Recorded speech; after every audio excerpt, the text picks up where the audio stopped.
Good evening, ladies and gentlemen. My name is Veli Ndaba. The reason why you see me here is simply because I was sent on this planet to inspire people to realize their true potential, their self-worth, and to achieve their dreams. And those who don't believe they can do this, this is the night. And all of us, ladies and gentlemen, were born into stories. And these stories that we were born into, they either make you succeed or they just draw you down. They actually keep you at the bottom. Because our minds are like a radio with so many stations, and you can always change it. And we were born into stories the way we were told that half a loaf is better than nothing. And as a result, so many people are stuck into jobs and relationships that are not helping them, but because they were sold into that, better keep the devil that you know than the angel that you don't know. So get out of it. So many people, once again, they were told that good things come to those who wait. But for how long are you going to wait? Because time waits for no man. And if you keep on waiting, your life is passing you by. And ladies and gentlemen, one thing that you must remember is that you are the one who is standing in your own way. So get out of your way. And I'm going to give you 3 things that you will use to re-engineer your mind. First of all, you need to develop the winner's mindset. What is the winner's mindset? The winner's mindset is the mindset that says, I was born to win. It is the mindset that says, yes, I'm going to have challenges along the way, but I'm going to fail forward. And it's the winner's mindset that says, yes, I'm going to do it no matter what. And how our minds are formulated by those stories. When you are told a story, it forms your beliefs. And your beliefs form your thoughts. And your thoughts forms your actions. And your actions form your habits and your behavior. And it is that behavior that generates your results. And if you're not happy with your story, change your results. And L. Nightingale said it succinctly when he said, all of us are self-made, but only the successful can admit it. Why? Because they take it to themselves. Those people who don't make it are those people who always blame the circumstances and everything around them. So one of the elements that you need to consider as a winner, you must take full responsibility for you. And those people who don't want to take full responsibility, I'm here to say to you, there's no way that you can change whatever situation if you are not responsible for it. You first have to take full responsibility for what happens, and then you do it. And then step number 2, you need to work on your mindset or your skill set. The skill set is that craft that you've identified that will set you apart in the world, that will help you unleash that greatness that you have within yourself. And it is this skill set that I'm talking about that will make you memorable, and you will be spoken about long after you're gone. And why must you work on yourself continuously? Because we are living in the era of 3 C's, like Peter Drucker said it, that we are living in an era of accelerated change, overwhelming complexity, and we've got tremendous competition.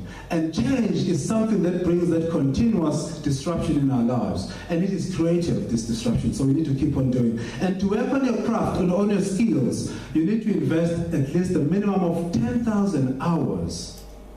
Then it gives you the minimum, or it gives you that entry for you to become a master in your craft.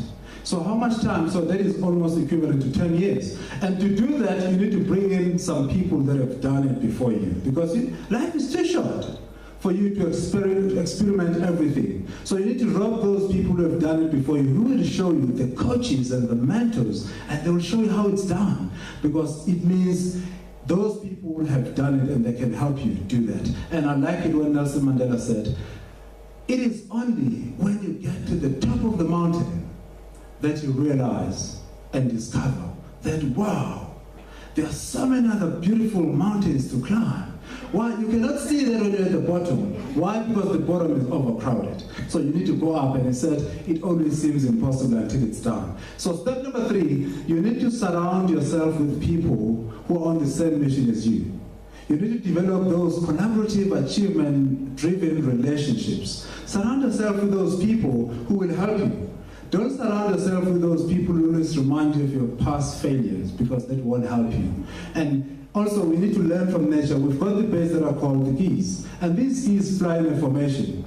And according to the scientist, one goose can fly about 65% further in a formation, then it can fly by itself.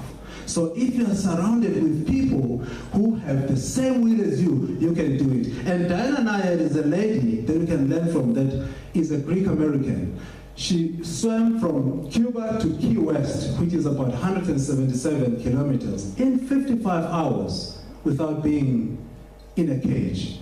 And she said when she came up on shore, she said, never give up on your dreams. And number two, you are never too old to live your dream. And then number three, she said, it always appears to be a solo act, but it takes teamwork. And your life is like an elevator. On its way up, sometimes you have to stop and let some people out of your life that are no longer contributing in your life, and bring those that will inject some new energy. And people always talk about life and success as if it's in short supply. Success, ladies and gentlemen, is in abundance. But it's a pity that most people go to this life or this thing that is so much with a teaspoon, and they expect so much. So it will give you according to your container that you are carrying. And we can also learn from the orange. The orange has got some juice inside, but until you cut it open and you squeeze it until it screams for mercy, you will never have juice. So with us as well as human beings, we cannot give out our dreams and our ideas, and we cannot have our talents if we don't look at working hard on ourselves. And then these three things that I want you to take with you tonight: work on your mindset, believe that you can do it. And then number two, work on your skill set. Rope in some people that can help you to achieve your dreams. And then number three, you need to work on your relationships, because they will help.